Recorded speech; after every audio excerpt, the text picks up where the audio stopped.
A lot of people were wondering why Terra Classic was surging yesterday, why it was having a big price explosion while, not much else was really happening in the market. And there's a good reason for it. Okay. A lot of people are saying, oh yeah, isn't Terra Classic supposed to be just dying out and, fading back to nothingness? No. There's actually a lot of stuff going on right now. And one of the biggest things is the proposal that we talked about the other day, proposal 10880. So what this is supposed to do is it's supposed to open those IBC facilities, okay, and it's going to be able to communicate again with other Cosmos chains.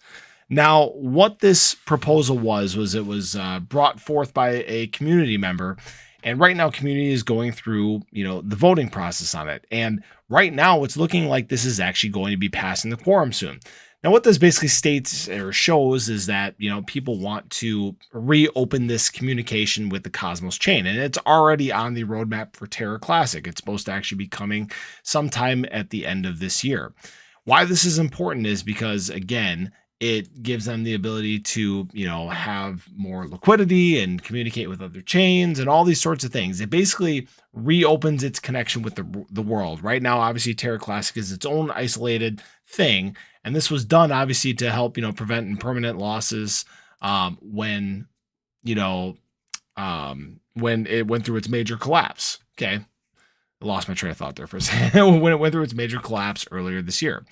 Now, obviously, it's been working back. There's still a lot of people that don't currently trust what's going on. They still think, Do Kwon has a big part of what's going on. But keep in mind, right?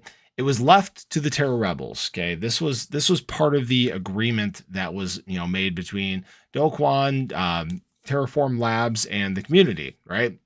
They basically got their fork, Luna 2.0, or what's now called Terra Luna, and the community was given Terra Classic to basically run on governance and all these sorts of things.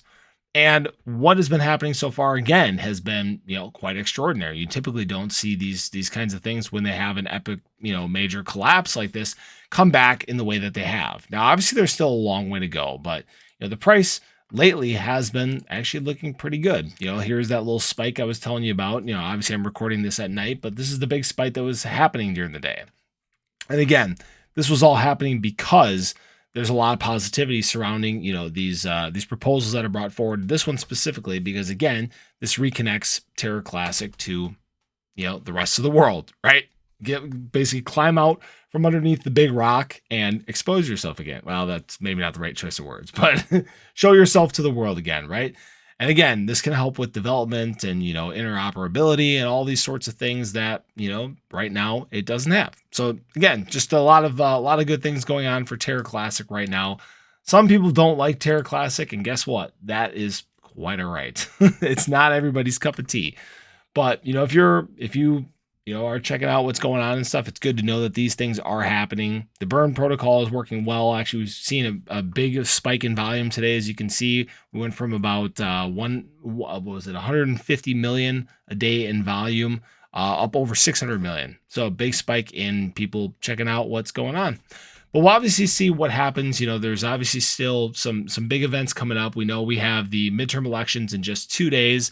And then 2 days following that, we have the CPI data report. I think that's going to set the precedent for the rest of, November. And right now, Terra Classic is at least at this point where it's going to follow what the market is doing. So if the market starts showing some bullish signs, Terra Classic is probably going to get pulled with the rest of the market. If it starts showing some bearish signs, it's going to get pulled with the rest of the market. So just keep this in mind. It moves independently, but at the same time, moves right with it too. Okay, I know that's a little weird and maybe hard to understand, but that's just what's going on right now in these bear markets. Everything is kind of paired and moving together. But as always, I appreciate you guys stopping in, checking out the video. Hope you're having an awesome weekend so far. Hopefully you guys are ready to watch some football today if that's what you're into. That's my big thing. So I'm going to be watching a bunch of football today. But otherwise, just trying to obviously, make more videos and see what more we can learn. But as always, I appreciate you guys stopping in, again, checking out the video. If you haven't already, do show your support for the channel. Hit that subscribe button, hit that little bell. Again, that way you can stay updated anytime there's new content live here on the channel. Hope you have a wonderful day, and I hope to catch you in the next one. Take care.